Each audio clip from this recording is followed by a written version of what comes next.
All right, we're good. Hopefully the volume's all right on this. I was using the condenser setup, which means I had to change some things around so that I wasn't clipping. Hopefully this is all right. Welcome in to the Thursday afternoon slash wherever you are in the world live stream. I hope you're all having a great day. It's been a busy week, but a busy week in a positive and constructive way.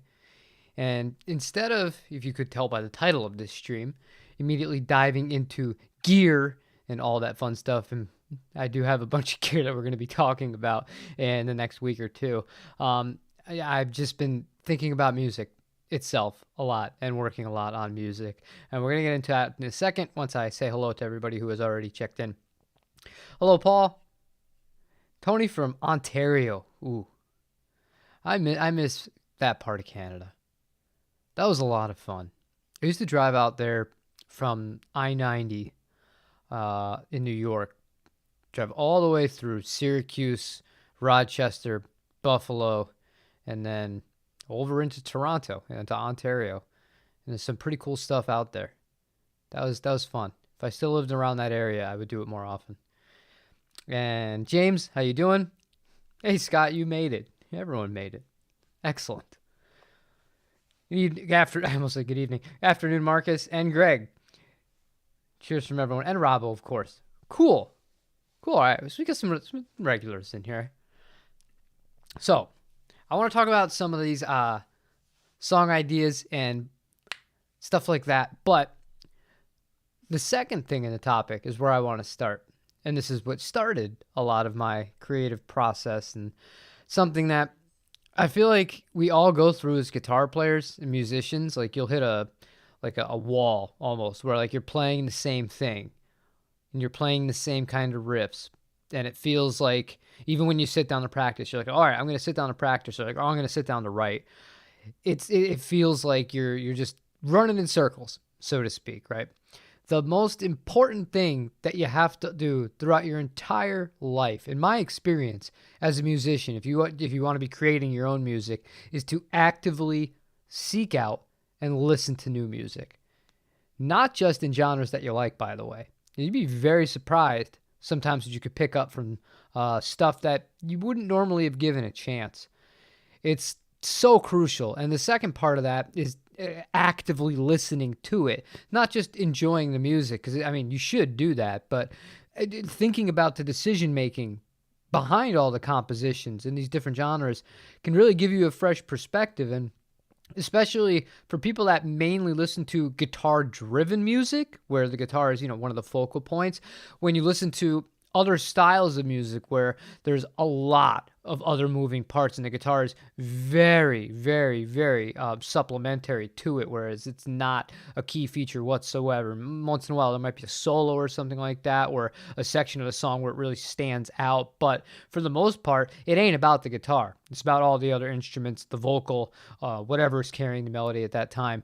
You can learn so much from that stuff and get you into some really good habits. And also, when you sit down to write again, if you sit and you noodle around and you try and figure out what they're playing, you might figure something else out that you hadn't thought of before, and then you're off to the races. You turn on the amp or you take an acoustic guitar or whatever it is, and when you're playing around, all of a sudden, maybe a habit that you have or a tendency that you have in conjunction with something that you've just heard or hadn't thought about before, it turns into something new and something fresh, and then you just keep building and building and building. And I don't know, I feel like that has helped me so much throughout my entire time of being a guitar player. And a lot of times people will just try to throw money at it. And by money, I mean you try to buy new gear to get inspiration, and that can absolutely happen. And I've had lots of instances where I've gotten a guitar, and some of the stuff that you guys have seen in the last few weeks where I've been uploading the 1 minute or so songs, a lot of those were inspired by either the piece of gear, whether it was the Zelza, which was a pedal in the last one, or other guitars that I had in that I wanted to do as a demo with it. Like a lot of those ideas came from having that guitar, but at the same time, it's exposure to music doesn't cost you anything these day and age. And then if you really find something you like, I highly recommend you search out to see if it's available online for purchase, and you buy it and you support the artist. But yeah, You don't need to just keep buying things to get inspiration. That's what I'm getting at here. So, cool, Marcia Murray. Oh. Do you know who that person is in the chat? What are you doing, Dad? My dad had an interesting taste in music. I don't talk much about music with him. His favorite bands, I think I mentioned this when I got the 335, the purple-ish one. It's deep purple. It's more like a midnight purple, right? He loves Roy Orbison. Karamia. That's a great song. He's got a hell of a voice on it. But he also loves the Blues Project. He grew up in New York City, and he used to go to the Village and see all sorts of amazing acts all the time. Different era. I can only imagine how cool that must have been. But yeah, I have. He gave me one of those Blues Project live records, and it's fantastic. We listen to it all the time. We really do. I love listening to records. I don't know. Do you guys do that too? Do you guys actually buy vinyls and listen to them? Or do you just do everything via Spotify, which I'm very ashamed to admit, but I don't even have a Spotify account. I don't know. I'm old, I guess, in a way. But let me do that as our question today. Here's going to be a Q&A. Where do you find inspiration from? Okay. Oh, no, that's not a Q&A. I want to do a poll. Get out of that. Sorry. Technical difficulties. There you go. New music.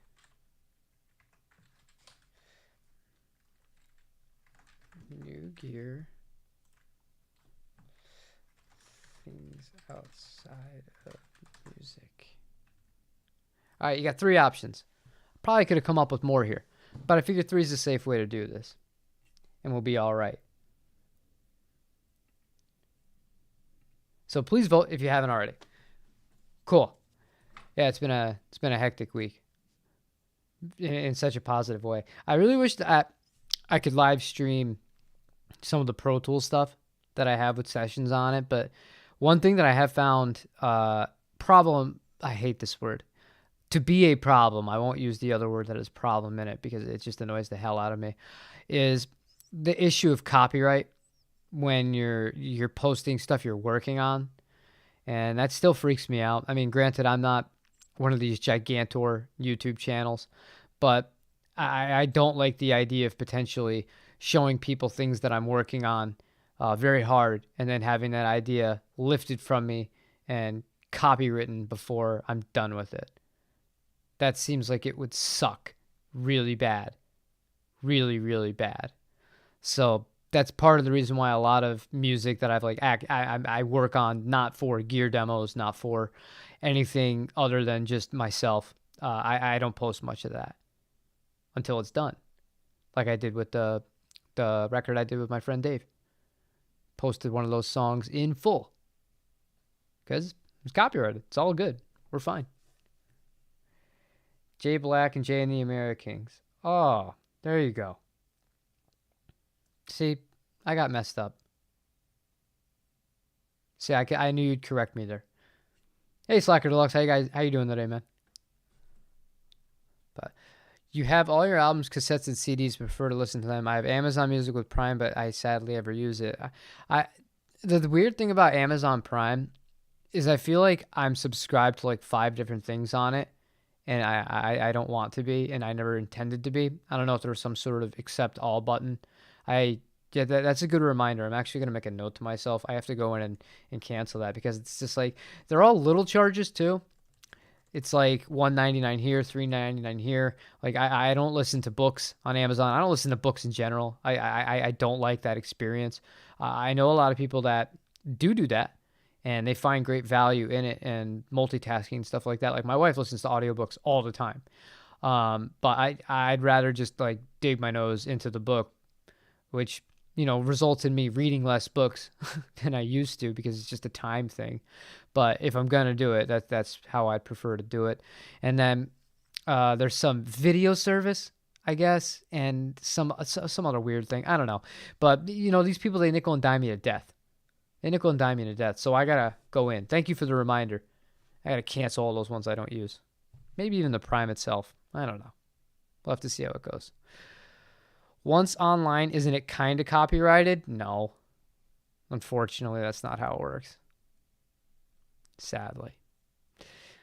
Hey y'all, new gear is cool, but new music is great, but what usually spurs most out of me is a new lesson course or learning a song, new rule.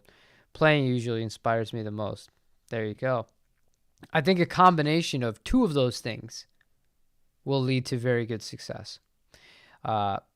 Lessons on music that you haven't heard before, so you can really understand the technique and or the theory, if you want to go down that route, behind it.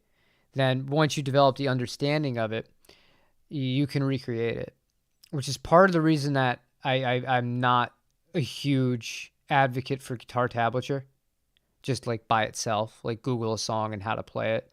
Because I don't feel like you're getting nearly as much by just doing monkey see, monkey do. Because you might be able to learn the song and then subconsciously piece together like why certain things work.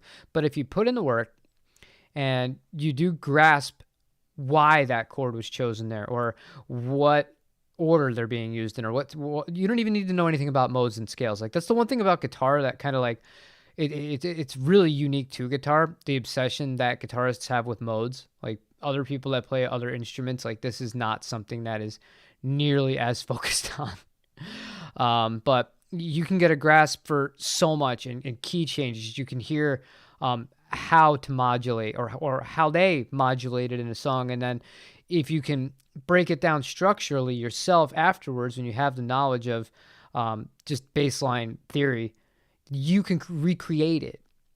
But it's putting in all that extra work to get to it. And once you've done that, if you just want, you can read a guitar tab and it'll be like, this is so like simple. Like you can actually understand what's happening instead of just download guitar tab, play what it tells me to play, and you're done. I mean, there's nothing wrong with that, especially if you're playing for a gig and you just need to get it done. But if you're looking for a deeper understanding and probably, I would say, much more effective way of keeping it for yourself and then using those techniques for your own stuff, you got to have that baseline understanding. You got to put in the work.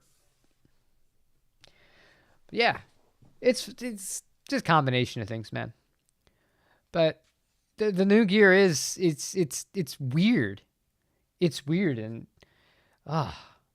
thinking about it, like ever since I started doing YouTube, I got to actually count the number here of how many guitars I've bought and I've sold.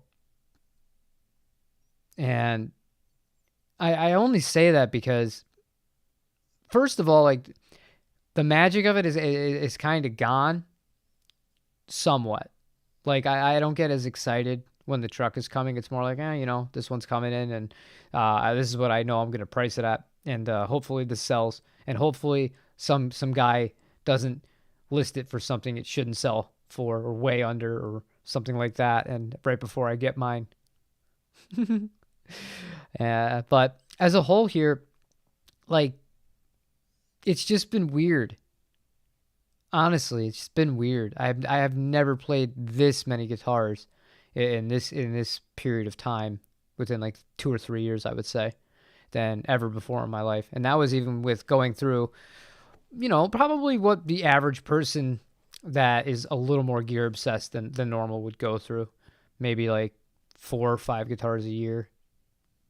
Sometimes less, sometimes a little bit more. But nowadays, forget it. I couldn't even tell you how many guitars I've been through this year. And yeah, I still find some of them that I don't know if it comes across in the demos, but there's sometimes I'll play a guitar, even knowing full well it's going to be sold, but just stuff comes out, man. Like songs just come right out of the guitar. It's really weird. Hi everyone, learning new songs and a different guitar bass every now and then keeps me going. Yeah. It has to, though. But that's the beautiful thing about music compared to a lot of things. Like if I wanted to go out and be a professional footballer right now, I'm a little old for that. And, even if I were to go and start playing in leagues, I mean, that's only going to get me to a certain level. And eventually my body's going to break down on me, right? It doesn't matter how many tricks I know or how well I can dribble. It's just Mother Nature's going to catch up with you. But with guitar, it doesn't matter if you've been playing your whole life or you picked it up later in life. Like, I know people 20 years older than I am in their 60s who started playing guitar in the last few years, and it's just like there's nothing stopping them. It might be a little bit harder at first to like retain or build up that baseline information, but it's something you can do like pretty much forever unless your fingers give out on you. But it's amazing. And there's infinite free resources out there. And by resources, I mean just music itself that you can pick and learn from. And that's the coolest thing in the world. Like, I love when you hear a song and you think to yourself, like, man, not that tone is really good. Not like, I wonder what instrument he's using. Not that kind of stuff. But when you hear the song and you think, like, that is so clever. I gotta figure out. I gotta work it out. I gotta work that out on my own.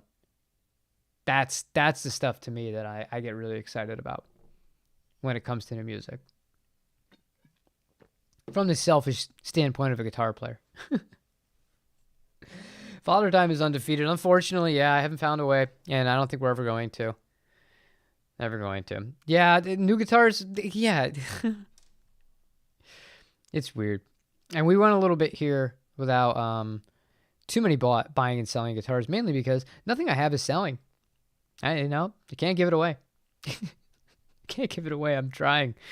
I even put the Troublemaker on Reverb down to $1,850. I think I'm like $200 something cheaper than the next other person. And if I had sold this guitar 6 months ago, I would have made over $3,000 on it. It's insane. It's insane. Nothing is selling. But I have the one guitar I made the poll about. That guitar arrived yesterday. It's an older Japanese guitar. I'm not going to tell you what it is yet. But I will say the poll was surprising. I was surprised what guitar was the number one pick. And then I have another guitar coming in from a totally different kind of thing. And this was like last week we talked about trading guitars. Here we are. We'll see how that ends up for me. That should be here on Tuesday from within the United States. And that wasn't with an individual person, by the way. That was with a shop. And then one other thing from yesterday that was unplanned. And yeah, that's it. So, I don't know. It just kind of comes in waves. It will all make sense. I promise. It will all make sense. But, I don't know. It's another form of addiction. And that's the other thing I worry about. Part of me wants to not do YouTube anymore because I'm going to keep doing it, just in a different capacity. Because it just encourages me. I've been put into this routine of buy a guitar to sell it, demo it, make videos with it, compare it to what I already have, give people, information that I can give them while I do have these instruments, and hopefully be of some help. And the cycle just keeps going and going. And for a long time, it was great. Things were great. Right now, it's not a business you want to be in. It's just not. Go to Reverb and look around. It's insane. It's insane. And that's on Reverb. You find these things locally or you call shops directly. It's nuts.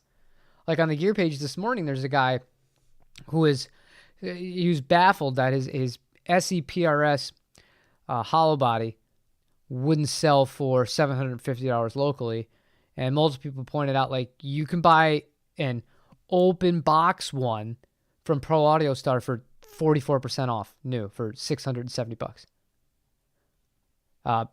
It's not a great time to be getting your money back. But also, I think it's kind of like a necessary correction. Maybe it'll force people to commit to guitars.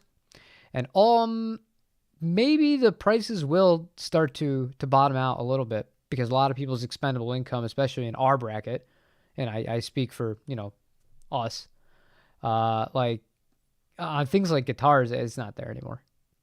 It's not there for the most part. It takes a lot of finagling for that kind of stuff to happen. Hey, Rafa. Good to see you, my friend. It's been a little bit. I know you've been busy. You've been playing for 30 years, and I still enjoy learning new skills. That's the beauty of it. I think once you stop learning, you either just fall into that pit where I'm not going to say we all know that person, because some people, like, they really don't go out and play with other people, or even they don't like go out to stores that much because they have what they have and they're just happy with it. It's actually a very good position to be in, where you're not always at a guitar store shop or something. But you could sometimes see it, like people that are just like they don't have any desire to want to learn anymore. They'll play the same things over and over and over and over and over again. And I mean, it's what they enjoy. But knowing that you don't have to do that, if you choose to want to keep your path and furthering your knowledge and your abilities, no time limit. Like you said, been 30 years, you're still doing it. No time limit. Got to do it. At least I have to. You just picked up an old Tysco. Very fun, but needs a lot of work. Just got done relocating the bridge further back to get the intonation right. Those are really cool guitars. I like the ones that look like guitars from the Jetsons, or they look like guitars that would have been in the Jetsons. Very, very weird color knobs and very space age guitars. But they've had a lot of very interesting designs. Now I give them credit. At least they weren't just strictly copying Strats and Tellys and Les Pauls and all that. There's not that there's anything wrong with that. I mean, I love all those kinds of guitars, obviously. But, you know, it's refreshing once in a while to see something new like that. Even if it's old. And Rex, he's not in here today. He's all over the place, man. He went to Novo's headquarters, or one of their stores, and they're the same people that make Rivolta and Eastwood guitars. I guess they all come from the same kind of dealer, right? He went there, and he picked up a Combinita 12, I believe is the name of the model, and he was happier than hell. And Rex is another man who thinks he's older than he is, and he's trying to stay young. He just did a freaking triathlon. I'm not even 40 yet. I'm less than 6 months away. But the idea of doing a triathlon, even in the shape I'm in right now, no chance. And he's older than I am, and he's doing it. So I think it's awesome. I think it's so cool. But yeah, I thought it was really interesting that he found that guitar cool. And I say that because that's a design that also kind of has that like old school but like futuristic design to it. I like that about the Rivolta line of guitars. I think that one has the Duesenberg trim and the P90s. Very interesting guitars. I don't know. What do you guys think about that? Do any of you guys have a Rivolta guitar, or is he the only one? And that's one of the only brands, believe it or not. Almost every brand under the sun that's not like an obscure, very obscure brand has been recommended or requested that I do a review of it. Never had one for a Novo or for a Rivolta. Sorry. I always blank on that name, even though I just said it. But let me show you that. Hold on. I'm not going to show you the picture of Rex holding it. He sent me that, but I'm not going to do that. That's none of your business. Rivolta. No, I don't want a coupon. Okay, so let's see here if it will let me pull up the window capture, and we can check it out.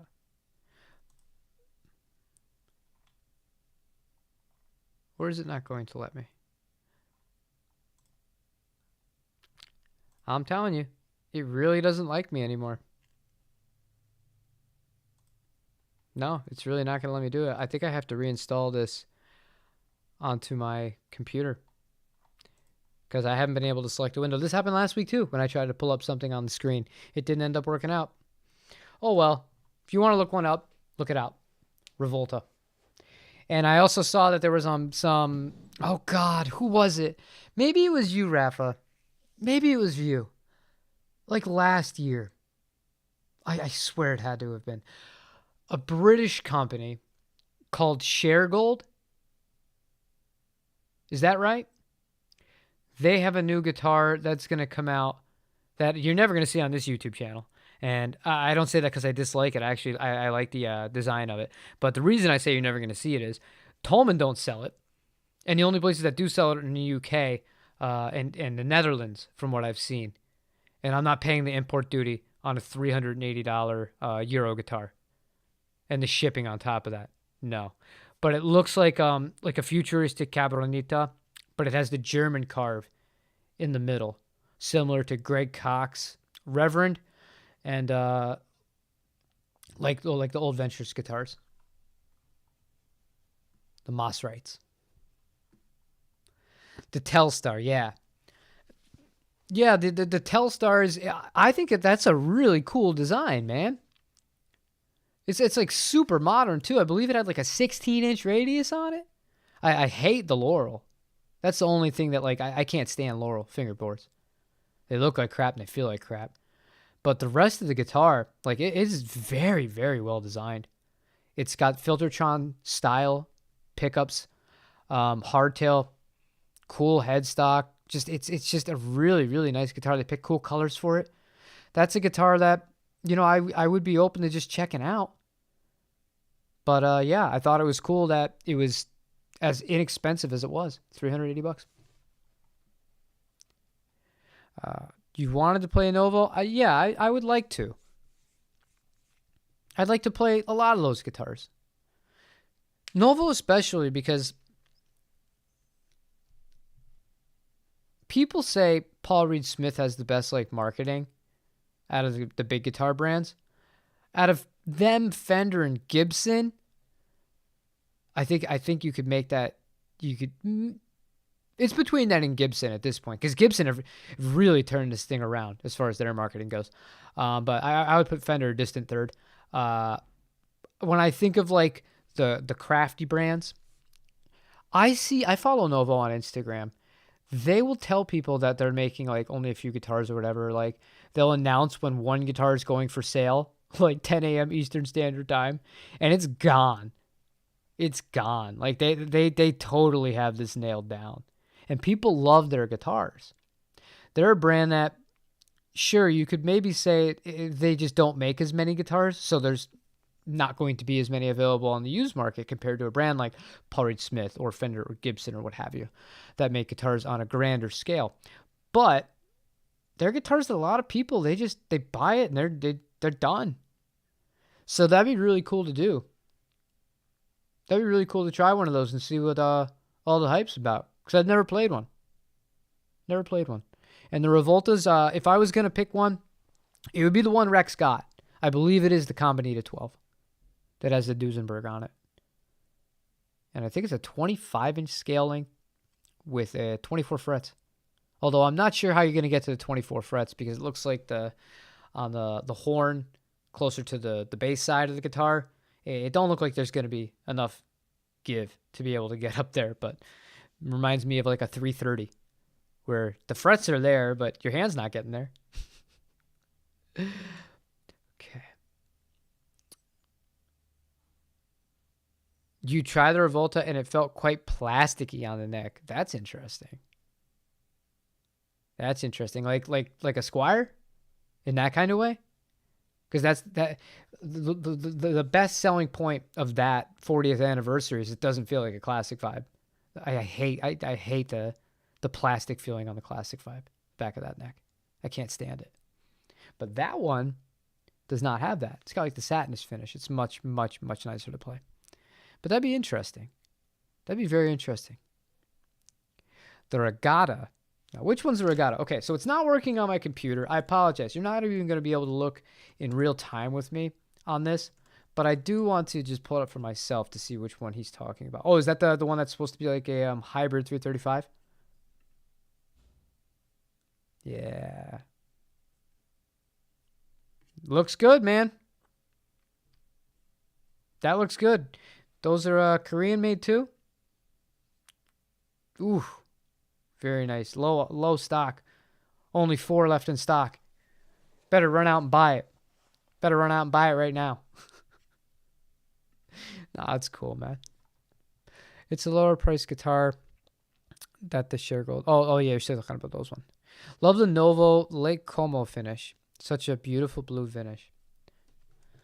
See now, this sucks. I really wish that the Google thing was working on my Streamlabs, and I'm not going to try and restart Streamlabs because it would require me to restart this entire stream. But I would love to just go through this right now with you guys so everybody could see it. Lake Como blue. Let me see what it reminds me of.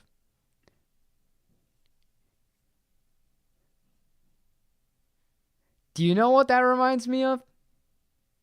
That reminds me of Corey Wong's Strat. Corey Wong's Highway 1 transparent blue Strat. Like his main guitar. It's a very nice finish. And depending on the lighting, yeah, it'll shine a little bit more. Yeah, that's a cool finish. I like that too. Nice taste, Chad. To me, the Revolta, it was worse than the Classic Vibe Jazzmaster you had, specifically because it's a solid color. So I think my brain tricks me into thinking it's plastic. You're doing mental gymnastics over here. We've all been there. We've all done that, Rafa. But I mean, part of it is mental, for sure. Let me check on this poll. Where do you find inspiration from? We've had 23 votes and we have 23 viewers. That's amazing. That means everybody who's watching has voted. That's a first, I believe. Thank you for that. 26% tied for things outside of music and new gear, and 48% with new music itself. My dog is barking, which means probably an accessory I needed for the guitar that came yesterday just got delivered. It's a small thing. Anyways, things outside of music. Let me tell you something. Okay, you guys? See, I fight with this. And if my dad is watching this, he'll know the exact video I'm talking about. I uploaded a video, when was it? 3 days ago. None of you saw it. And it was the most incredible thing. And this is what I love about music. My kid and I are home alone. And she doesn't like always, like she doesn't like lessons. Like if I just try and sit and like teach her things about music, she wants nothing to do with it. But she's always making stories in her head. And she's always like singing like to herself, but sometimes she gets very self-conscious about it. Like she won't sing in front of anybody like for real unless it's just me. And I have to be playing a guitar because she has to have something else if she starts to feel uncomfortable, like she could hide behind. But the other day, we sat on the couch. I took the Gibson, the 335 out, so I didn't have to plug anything in. And I put up the cell phone to film it after she was like, I really want to play. I want to sing today. And I was like, okay. So she sings this song, and then she's like, was that good? And I was like, it's great. I'm like, why don't we just, we'll tape it. We'll send it to Grammy and Grandpa. And so I record this thing. And she, like, I could talk about the little things. Like, she really, really understands dynamics. She understands strong song structure, all that stuff. Whatever, that's fine. But the thing that really, like, showed me that music, it really is such a powerful thing. We got to the end of this song. And like she had the whole structure down. It was wild. But I got to a really soft part where I'm individually plucking each note for her in arpeggios. And she, out of nowhere, man, she just starts talking about our rabbit that passed away. And she just like gets really emotional into it. And her singing just got like even better. Like she was like perfectly into it. And then we just wrapped the song up and I was blown away. I just told her, I was like, is that something that you've been thinking about? Because we haven't been talking about it that much. I don't want to talk about things of that topic too much. I mean, she knows what happened. She was at the hospital when we brought her in.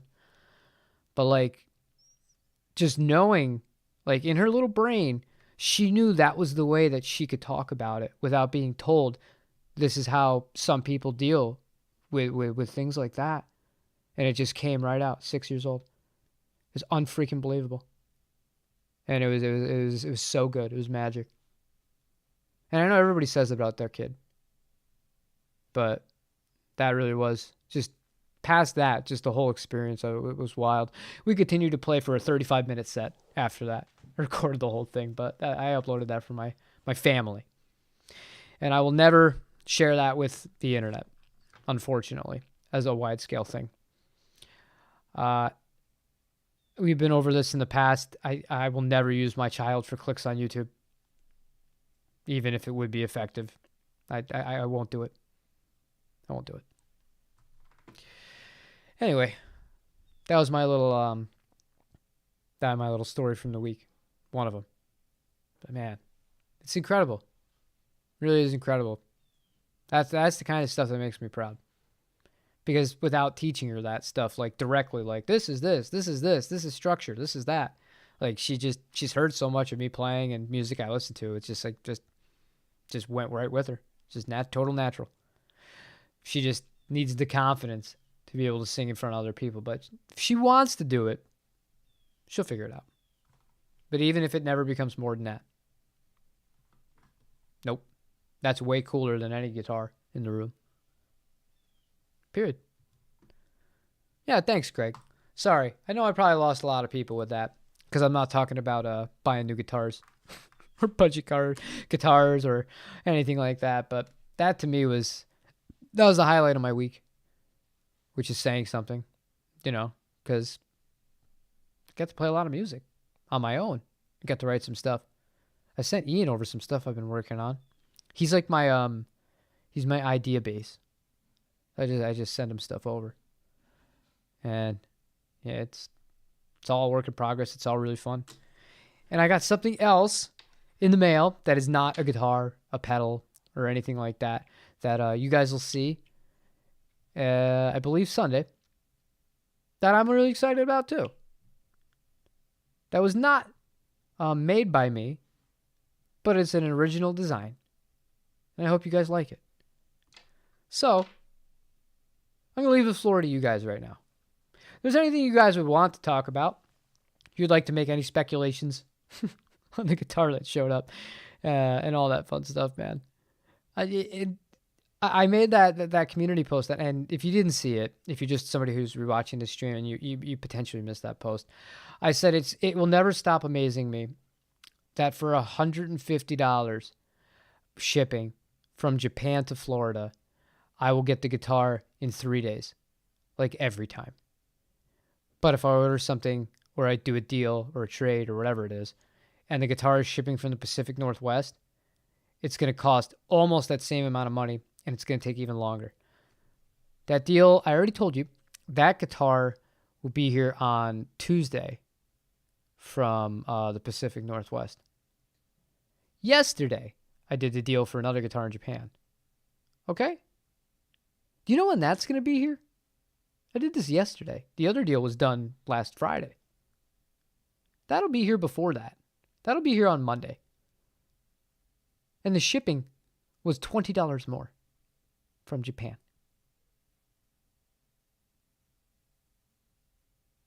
Drives me nuts. I mean, this is real first world problems, but it always makes me laugh.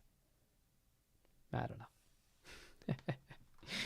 You played a charity gig on Monday night to a small audience. It was a train wreck. Band members came unprepared. I'm mad and embarrassed. I'm formulating a tough talk speech. Am I taking it too serious? No, I don't believe you are. Okay. This is one that I can dig into here. I'm going to tell you the first reason why this pisses me off too, because I've actually been in this position before. You are playing to a charity event. Okay? You're not playing at an outside party, family event, whatever.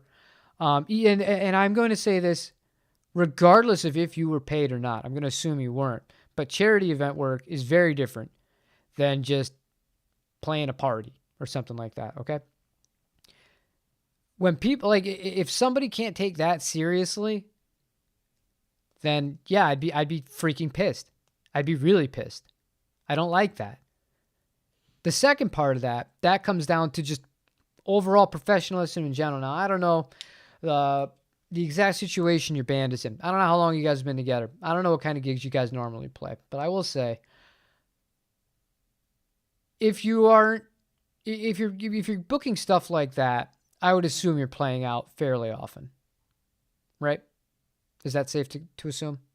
If that's the case, To mail it in for a great cause like that, that's inexcusable. I don't know, man. To me, that I don't know. I'm only getting mad thinking about it because I've had a lot of those kinds of unfortunate experiences where I will be the only one, or me and another person in the band, depending on how many people I'm playing with. Because there's been times I've played as a solo, I've played as a duo, I've played as a trio, a quartet, and then in some much bigger things. Luckily, in all the bigger things, like everyone took that very seriously. But had they not, at least it would have been a lot of other people to cover it over. With the smaller acts, like it's so obvious when people show up unprepared. I hate it. I hate it. And for charity, too long, don't read. I would be embarrassed too, and I'd be obviously I'm getting mad just thinking about it because it brings back a lot of memories. You shouldn't be if you showed up prepared. Make sure that you note that, and if these are and again the other thing that I don't know the variable here is I don't know if these are your friends or just people you play in a band with, because that's not always the case. You're not always friends with the people you play with. Sometimes it really is just like a thing you guys do. Try and be, as firm as you feel you want to be or need to be with it. But maybe other people have a different perspective, but I'm right there with you. I think it sucks. Anyways, Paul Taylor going to a local store on the weekend to try a Fender Jagstang. Anyone else tried one? I have. I'd better just buy a Mustang or a Jaguar. I don't know. The Jagstang's like, I don't know. It's just I don't get it. I mean, I obviously I get it, and I know why a lot of people want them because of that man. But I don't know. They're funky guitars. They sit weird in your lap. Yeah. I just rather buy Mustang. Personally, they're not horrible, but I think the smartest thing you could do would be to sit with one and try it. You might love it, but for me, having been used to Mustangs and Jaguars, sitting with that guitar was an experience I did not like so much. Happens. Personal preference. If everyone knew it was a train wreck that night, that might have been a tough speech. No. Sometimes, Greg, you really need to drive the point home because I say this like as a parent because it's hilarious but it's also applicable here. It's like if you don't reinforce that, like, look, you screwed up, and if this happens again, we're gonna have big problems, or that might have cost them from ever getting a gig like that again, like as that unit, because word of mouth spreads fast, man. Maybe nobody even noticed. But if anybody did notice, I don't know. That's a terrible look. That's a terrible look. I don't like that at all. I don't like when people don't take this seriously. If you're intending to go out and play. If you're just somebody playing at your house, you're just having fun, you don't need to take any of this. You don't need to learn a theory. You don't need to do any of this stuff. You don't want to. You just have fun. Learn some songs that you want to learn and jam out.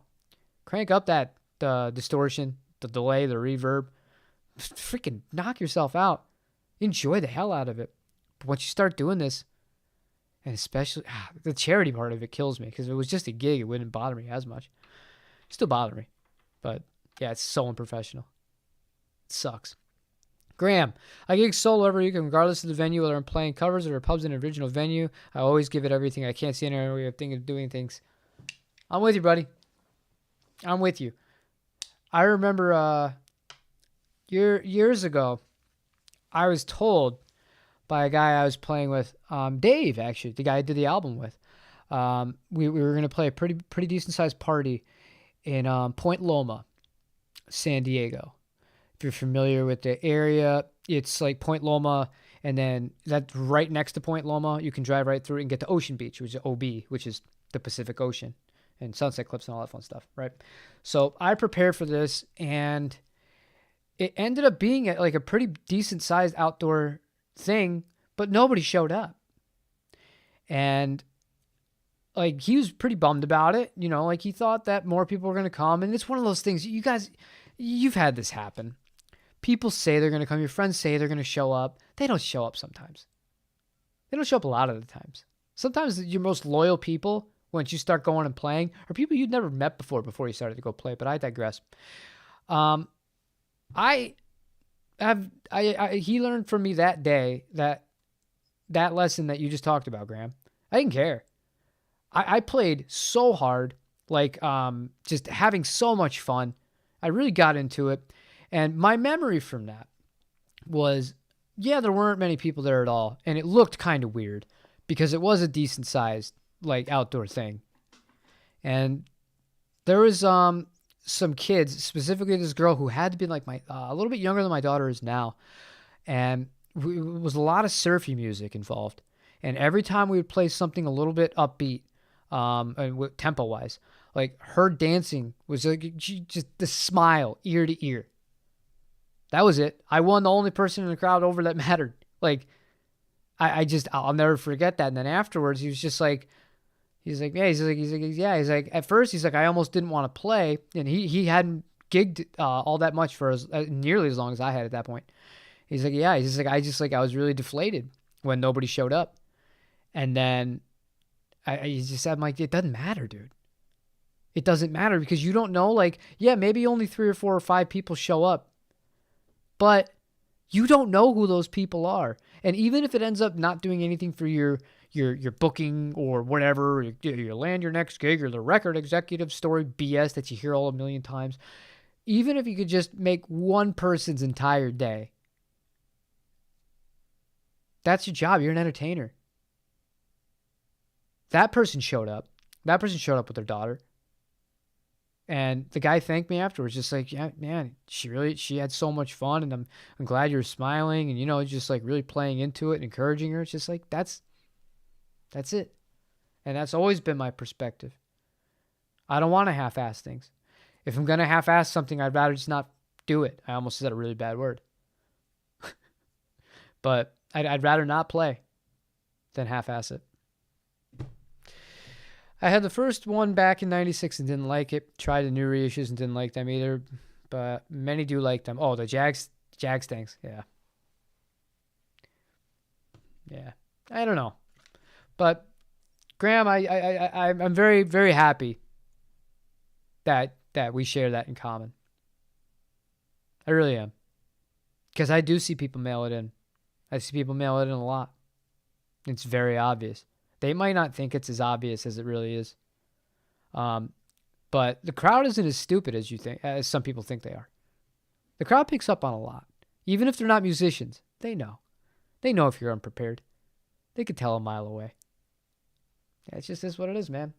So if you're going to go out and you're going to play, I would just say do it right. Do it to the best of your abilities. Go in as prepared as possible. And regardless of how many people show up, go out there like you're playing Madison Square Garden. Because if I never saw Butch Walker do that, I saw that in person when I was a kid, playing to almost nobody in this venue that I played at myself like a week before that. And that inspired me. And that was part of the reason it inspired me, was because it didn't matter that there was nobody there. The guy just laid everything out on that stage, and he freaking kicked ass. What a freaking legend. I love Butch. All right, ladies and gentlemen. I'm going to catch up on this poll. 48% of you say your inspiration comes from new music. 30% new gear. And 22% things outside of music. I'm not surprised at anything other than the fact that I thought new gear would be a higher percentage than things outside of music, if I'm being just totally blunt and honest with you all. But if you're somebody who watches this restream, or, you're somebody in here right now, obviously, because you can comment in real time just like Graham did. How do you feel about that? If you go out and you play, do you take it as seriously as that? Like, do you hold yourself to that standard or not? And if you do, tell me why you do. And if you don't, tell me why you don't. Because I know some people that the whole band is kind of like that. And I think that's the only instance where it could work. Whereas if the whole band is just kind of like, it's either like jammy or it's just like a whatever. Like they're not playing charity. They're just going out to have fun, or they'll play a free gig, because a lot of outdoor things, like they'll book people they'll play for free, and whatever. They just want to enjoy it that way, I guess, and not take it too seriously. So I guess teach their own perspective, but I'd be interested in hearing why and how and all that. Because, I mean, you're already lugging all your stuff out. You're doing rehearsals to some extent. Why not go all the way with it? But that's it for today, you guys. Thank you all for watching. We'll have a video tomorrow because it's already filmed. I just have to edit it. That should be fun. And then a second video, which is already filmed, that I think I'll post on Sunday.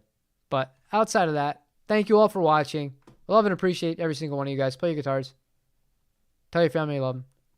Take it easy. Get off the internet. This place is toxic. Terrible place. Get some fresh air. Goodbye.